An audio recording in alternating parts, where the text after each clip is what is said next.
কারো মনের আঘাত দিয়ে কিন্তু কেউ কখনো সুখী হতে পারে না, সেটা জেনে কিংবা না জেনে। যাই হোক না কেন, আমরা কখনোই কারো মনে কষ্ট দেব না।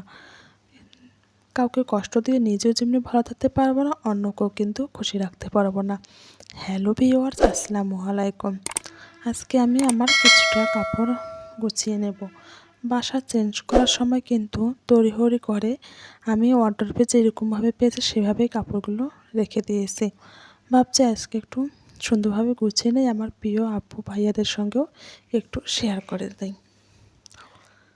এখানে আমার সেরকম বেশি কাপড় নেই, যেহেতু আমি শাড়িগুলো হ্যাঙ্গার করে রেখেছি, সেই জন্য নিচে যতটুকু ফাঁকা ছিল সেখানে আমি কয়েকটা বোরখা এবং কয়েকটা কাপড় রেখে দেব। যে কথাটা বলেছিলাম, আমরা কখনোই কারো গীবত গাইব না, কারো ক্ষতি চাইব না। একটা কথা সবসময় মাথায় রাখবেন, কারো ক্ষতি করে কিন্তু কেউ কখনোই সুখী হতে পারে না। সেটা জেনে কিংবা না জেনে হোক না কেন, আমরা কারো উপকার করতে না পারি, কিন্তু আমাদের দ্বারা যেন কারো কোনো ক্ষতি না হয়, সেটা সব সময় মাথায় রাখতে হবে।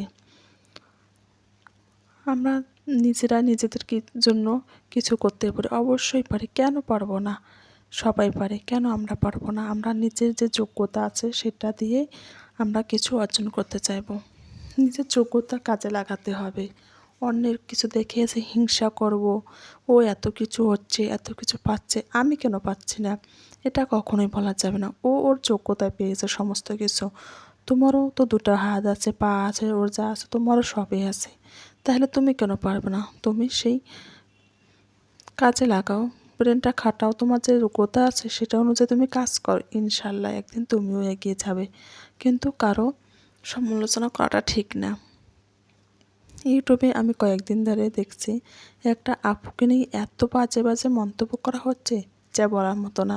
হ্যাঁ, ভুল দোষ ত্রুটি সবারই থাকে, কার না থাকে? সেটা ভালোভাবেই কথা বলে সমাধান করা যায়, কিন্তু প্রত্যেকটা দিন একটা লোককে নিয়ে এভাবে সমালোচনা করাটা ঠিক না আমার মনে হয়। সেটা তো পাপ হচ্ছে, কারণ কেউ না থাকলে তার অজান্তে যদি কোনো কথা বলা হয় সেটাই কিন্তু পাপ। আমরা কেন মানুষকে নিয়ে সমালোচনা করব? কারো উপকার করতে পারবো না, কেন তার ক্ষতি করব? কোনোভাবে আমরা তার ক্ষতি করতে পারি না, এটা আমার কোনো রাইট নেই।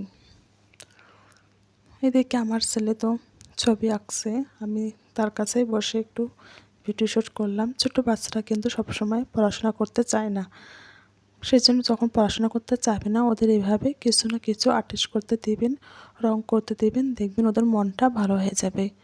ওরা খুব সুন্দরভাবে আর্টিস্ট করবে, না পারুক সমস্যা নেই, নষ্ট করুক, কিন্তু দেখবেন ওরা অনেক আনন্দের সহিত কাজগুলো করবে। কিন্তু ওরা কিন্তু এক সময় 1 ঘন্টা 1.5 ঘন্টা বসে থেকে পড়াশোনা করতে চায় না, সেটা চাই হোক না কোনো। আমরাও কিন্তু ছোটোবেলায় এভাবে ফাঁকিবাজি করছিলাম, তাই না?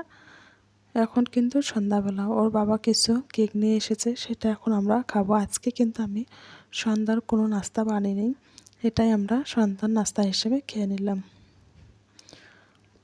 কথা বলতে বলতে কিন্তু আমি ভিডিও শেষ পর্যায়ে এসেছি। যারা এখন পর্যন্ত লাইক করেন, প্লিজ এটা লাইক করবেন, সাবস্ক্রাইব করে চাইলে আমার পাশে থেকে যেতে পারেন। আর এই তো আপনাদের ভাইয়া এখানে একটা প্ল্যান করেছে। কী প্ল্যান করেছে আমি কালকের ভিডিওতে কিন্তু ফুল ভিডিওটা দেখিয়ে দেবো। খোদা হাফেজ।